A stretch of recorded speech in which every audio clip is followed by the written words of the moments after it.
신약의 대중화와 신약의 현장화를 추구하는 이신건 TV에 오신 여러분을 뜨겁게 환영합니다. 반갑습니다. 그리고 고맙습니다. 한스킹의 유대교 27번째입니다.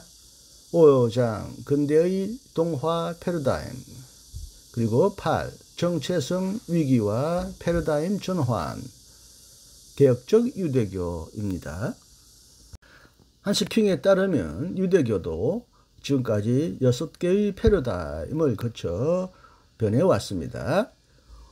국가 이전 시대의 부족 패러다임에서부터 출발한 유대교가 왕족 시대의 왕국 패러다임을 거쳐, 그리고 포로기 이후 유대교의 신정 패러다임을 지나 중세 랍비 회당 패러다임을 통해서 지금 근대의 동화 패러다임에 와 있습니다.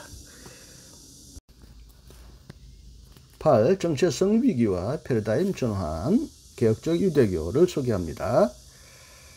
계몽운동이 일어날 때까지 유대교는 중세에 형성된 생활과 율법과 신앙의 형태를 보존할 수 있었다. 그러나 18, 19세기와 함께 오랜 유대교 중세기는 끝났고, 처음에는 소원했지만 마지막에는 강요되었던 다른 사람과의 분리도 결정적으로 종결되었다. 유대교는 계명운동을 나중에 경험했지만 그래서 점점 더 강하게 경험했다. 유대인은 이제 근대의 정신에 완전히 노출되었다. 왜냐하면 유대인은 무슬림보다 먼저, 그리고 무슬림보다 더 철저히 유럽 전역과 미국에 흩어져 살았기 때문이다. 17세기 과학기술 혁명과 18세기 사회정치혁명으로부터 19세기 산업혁명이 생겨났다. 이것은 도시사회를 위해 다음과 같은 것을 의미한다. 18세기 말부터 20세기 초까지 도시의 엄청난 성장과 점점 더 강력해진 근대적인 산업발전의 결과로 중세의 도시 성벽이 대부분 무너졌듯이 이제 처음에는 소원했지만 그 다음에는 강요되었던 유대인의 개토 장벽도 서서히 무너졌다. 이제 개토 탈출이 정신적으로도 일어났다. 왜냐하면 국가 안의 유대인 국가는 이제 민족적인 단일 국가 안에서는 더는 불가능해졌기 때문이다. 유대인에게 인권은 바로 정반대 의미를 가진다. 그것은 단지 프랑스와 영국에서만이 아니라 독일 국가와 도나우 군주 국가에서도 바리새인 랍비의 오래된 자율과 자기 분리의 임무를 의미했다. 바로 독일에서 유대교 개혁에 관한 큰 논쟁이 벌어졌다. 유대인에게 종교개혁은 기독교에서처럼 합리적 계몽의 전제가 아니라 정반대를 뜻했다. 합리적 계몽이 종교개혁의 전제였다. 독일의 유대교는 시민사회 안으로 들어가서 그 일부가 되기 위해 의식적으로 그리고 온 힘을 다해 노력했다.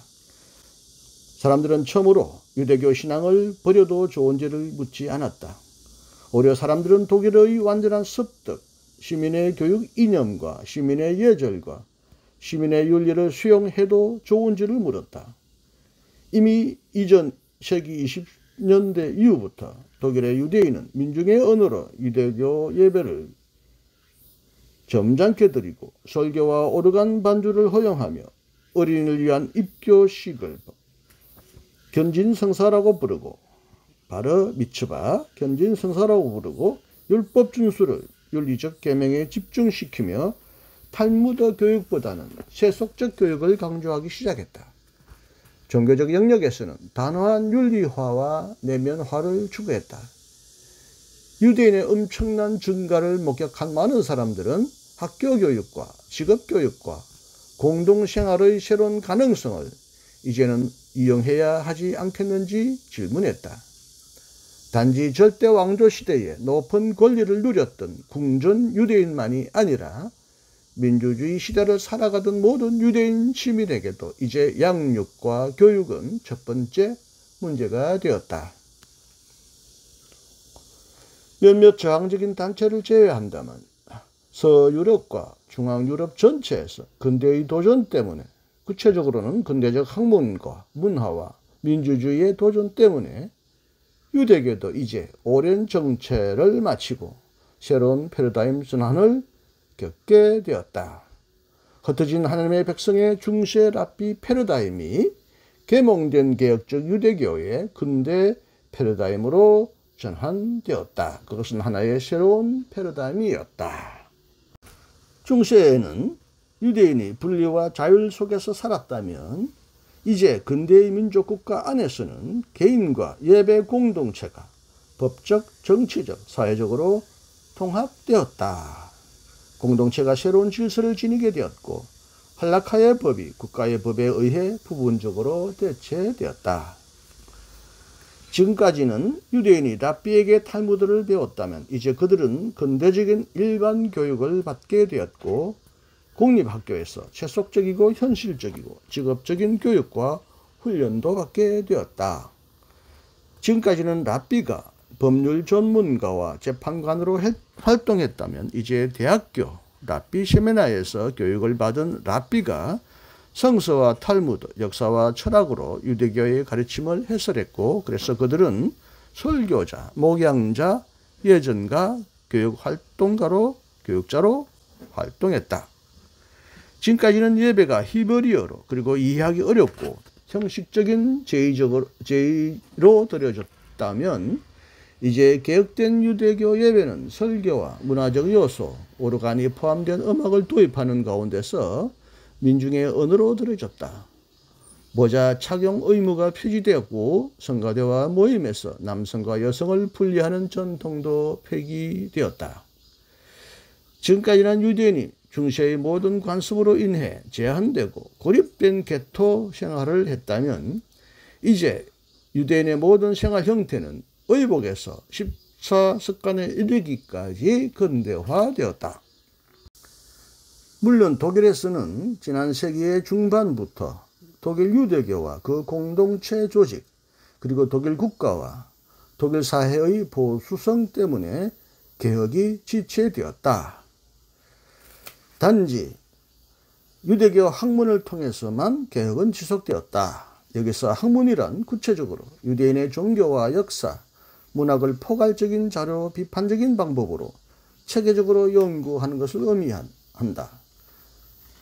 두 번째 성전이 파괴된 후에 학문은 더는 수행되지 못했다. 1925년에 예루살렘 히브리 대학교가 설립됨으로써 학문은 최고도에 달했다. 그곳에서는 유대인의 서정시와 카발라, 사회학에 대한 연구도 포함되었다. 오늘날까지 이 유대교 학문은 국제적인 학문 공동체로 존재하고 유대교 연구라고 불리거나 유대학이라고 불린다. 특히 백과사전의 분야에서 대단한 업적이 이루어졌다. 예컨대 12권의 주이시 인사이클로피디아 뉴욕 1901년부터 1906년 그리고 유디세스 렉시콘 5권 베를린 1928년부터 1906년과 매우 감동적인 엔사이클로피디아 유다이카 17권 예루살렘에서 발행되었다. 그렇지만 개혁적 유대교는 19세기에도 독일과 미국에서 널리 실현되지 못했다. 특히 소시민 계층의 유대인과 동쪽 지역의 유대인은 개혁에 동참하지 않았다. 그런데 미국에서는 개혁이 처음에는 거꾸로 진행되었다. 독일어를 사용하는 지역에서 중요한 랍비들과 기획적인 조직가 이상 마이어 와이저와 이론적인 해명에 몰두한 다비드 아인홀른이 이주해 오자 개혁적 유대교는 미국에서 이미 19세기 중엽에 강력하게 추진되었다. 그들은 먼저 개혁협회와 성전을 설립했다.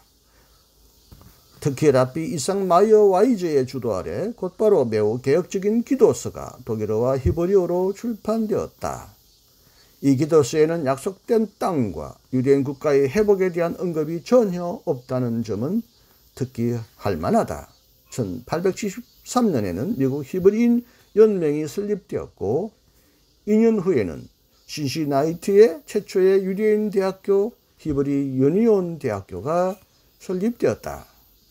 1885년에 피츠버그에서 의결되었고 몇 년 후에는 개혁적 유대교의 결정적인 입장으로 개혁적인 랍비들도 수행했던 한 강령은 이 개혁운동의 극치를 보여준다. 여기서 유대교는 어떻게 이해되었는가? 유대교는 진보적 종교라고 분명히 규정되었다. 유대교는 이성의 요구와 일치하려고 노력하고 지식의 진보를 위해 항상 노력하는 종교라는 것이다. 이것은 구체적으로 다음과 같은 사실을 의미한다. 현대인은 현대 문명의 입장과 관행과 일치하지 않는 모세의 모든 율법, 특히 식사와 정결에 관한 계명을 버릴 것을 요구한다. 현대인은 유대인의 모든 민족적 야망도 버릴 것도 요구한다. 우리는 우리 자신을 이제부터는 하나의 민족으로 보지 않고 하나의 종교 공동체로 본다. 그렇기 때문에 우리는 다시금 팔레스타인으로 되돌아가거나 아론의 후예들 아래서 희생 제사를 드리기를 기대하지 않으며 유대인 국가와 관련된 그 어떤 율법의 회복도 기대하지 않는다. 모든 분야에서 근대화가 추진되었다. 구호는 불교와 격리가 아니라 적응과 참여와 동화였다. 이렇게 모든 것이 민족적이고 문화적인 동화를 향해 달려갔기 때문에 우리는 근대의 패러다임을 당연히 동화 패러다임이라고 부를 수 있다. 이것은 민족적이고 문화적인 시대의 환경에 동화된다는 뜻이다. 물론 모든 패러다임 전환이 그러하듯이 이 패러다임도 심오한 역사적인 과정을 밟았고 그에 따라서 반응도 두 가지로 나타났다. 이런 합리적인 개혁적 유대교는 단지 다른 집단만이 아니라 자기 자신과도 불가피하게 갈등을 겪지 않겠는가. 이스라엘 민족의 유배, 억압과 백해 대신에 이제 사람들은 참된 하나님 인식의 전파를 위해 이방인 선교를 강조했다. 그렇지만 이방인 선교가 실제로는 진지하게 추진되지 않았다. 성전과 그곳의 희생제사 대신에 사람들은 사회 정의에 관한 연자적 설교의 중요성을 높이 평가했다. 그렇지만 예외를 제외한다면 개혁을 주도함으로써 사회 안에서 특별히 두드러지는 역할을 하지는 않았다. 유대인 고유의 관습들, 예컨대 안식일이나 결혼식, 축제의 관습 대신에 이제 사람들은 다른 사람들과 공유하는 인간적인 풍습을 강조했다. 그렇지만 오래된 할례 예식은 포기되지 않았고 다른 인종들과의 혼인도 실제로는 허용되지 않았다. 유대교를 민족 공동체로 보기보다는 이제 사람들은 유대교를 종교 공동체로 강조했다. 그렇지만 이 특별한 민족과의 결속은 완전히 포기되지 않았다. 아메리카에서 널리 실현되는 듯이 보였던 개혁이 곧바로 강력한 반대 세력에 부딪혔다는 사실은 놀랍지 않다. 유대교의 모습을 상당히 다양하게 보여주는 이런 반대 세력들에 관해서는 제1부의 마지막에서 설명할 것이다. 왜냐하면 여기서 묘사된 과거는 바로 이 지점에서 특히 현존하고 있기 때문이다. 오늘날 유대인의 큰 집단들은 다양한 신학자와 생활 형태와 세계관을 지닌 채, 짧게 말하면 다양한 패러다임 의존성을 지닌 채 서로 나란히 살아가고 있다. 이것은 헬레니즘 시대 이후부터 더는 존재하지 않았던 현상이다. 네, 오늘은 유대교의 정체성의 위기와 패러다임 전환을 보여주는 개혁적 유대교의 모습을 여러분에게 소개해 드렸습니다. 다음에는 9번째, 경쟁하는 패러다임들의 동시대성, 이것을 여러분에게 소개하게 되면 제1부는 이제 마치게 되고 드디어 이제 제2부 현재의 도전으로 넘어가게 되겠습니다. 다음 시간도 여러분을 함께 만날 수 있기를 기대하겠고요. 또 기다리겠습니다. 감사합니다. 오늘도 안녕하십시오. 이신근이었습니다.